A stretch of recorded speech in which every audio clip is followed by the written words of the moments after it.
Amid a pandemic, a recession, and ongoing unrest, this year's election season is ramping up. With Arizona's primary less than a month away, an already hectic 2020 presents a lot for voters to consider. To unpack the headlines that may influence their decisions, our analysis comes from the Tucson Sentinel's Dylan Smith and the Green Valley News Sahuarita Sun's Dan Shear. Let's begin with COVID-19 pandemic. Has it at all shifted the political landscape in our region? Dan, I want to start with you on this one. Yeah, you know what? It's made for a lot of very boring Zoom debates and forums. Unfortunately, if I have to watch one more of those, there's a different dynamic when everybody's in the same room and you have an audience, and I think that's really been missing. And so we've actually skipped a couple because of that, and just done Q&As in the paper and get more information out there. But it also certainly people are more focused on the economy and on safety, and I think those are the two words when it comes to COVID and political races right now. I would agree with Dan that both for all of us as journalists and the folks trying to run as candidates, this environment is very different, challenging. People are having to try and figure out how to do it in a completely new way. But it's also made for some interesting moments with some candidates, trying to do some new creative things that maybe will continue even once we are well past this pandemic. Unemployment is going to drop off here at the end of the month or is expected to. Are these the issues that the candidates are having to shift their message to now? Well, I think they've been on this for a while, and so the extra money for unemployment should go away on July 31st. There are several movements in Congress to address this, but yes, the candidates have pivoted toward this. If you even just go to their websites, you can see that addressing this issue is the very first thing that they're doing. And again, a lot of them are hitting it from either the economic standpoint, long term, which is a very big concern, or the current concern, which is safety and making sure people are tested and that we reopen the schools responsibly.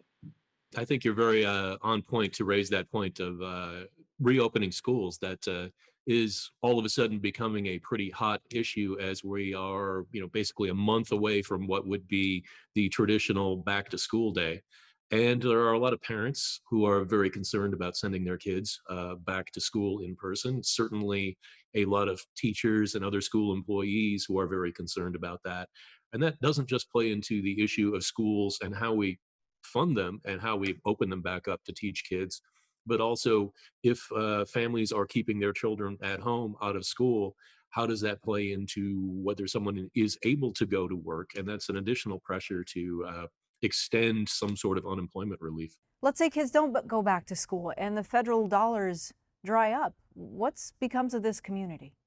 That's a great political election year question. And I think everybody, unfortunately, is trying to answer it from that standpoint of what do people want to hear? That we're going to give them more money, that we're going to make sure their kids are safe, that the economy long term is going to be, we're watching out for that. So that's a great question. I don't think that the federal government's involvement in assisting businesses and individuals is over yet, nor should it be, only because there is such a big question mark by this resurgence we've seen, particularly in Arizona.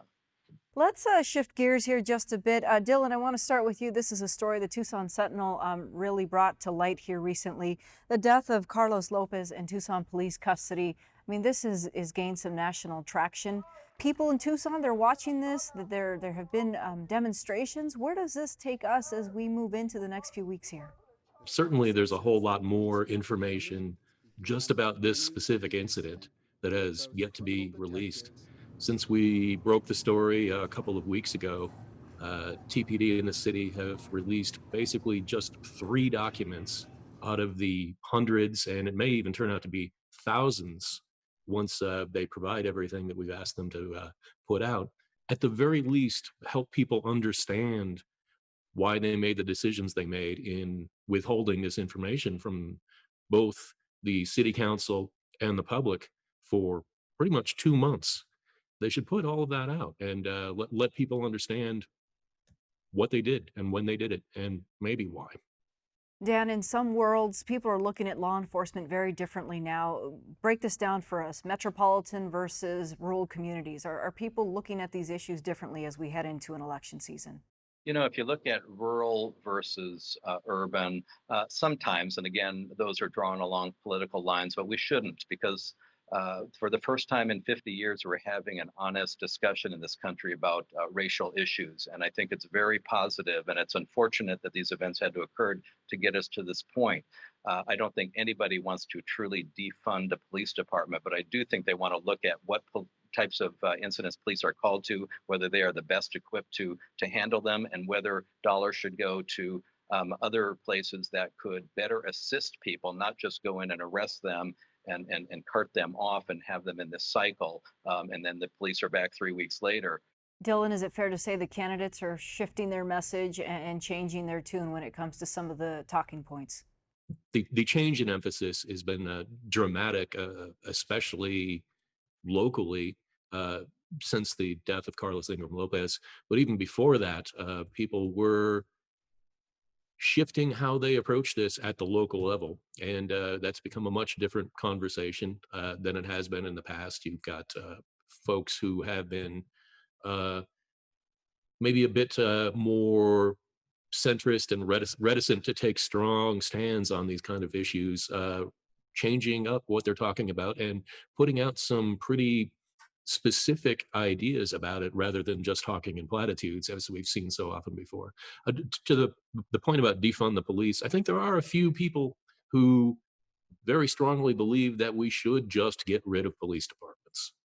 There Yeah, are a it's a whole lot ridiculous. more there are a whole lot more who have seized on what is a provocative slogan to push the idea of some pretty fundamental reforms in policing and law enforcement and public services. Well, it's a ridiculous idea to defund the police. We know that, but it's a good conversation to have to ask whether they are meeting a community's needs. As far as the incident that happened in Tucson, which was very unfortunate, I think we're still trying to figure out what are the issues there. With the police, what they did, and clearly they did not follow protocols there.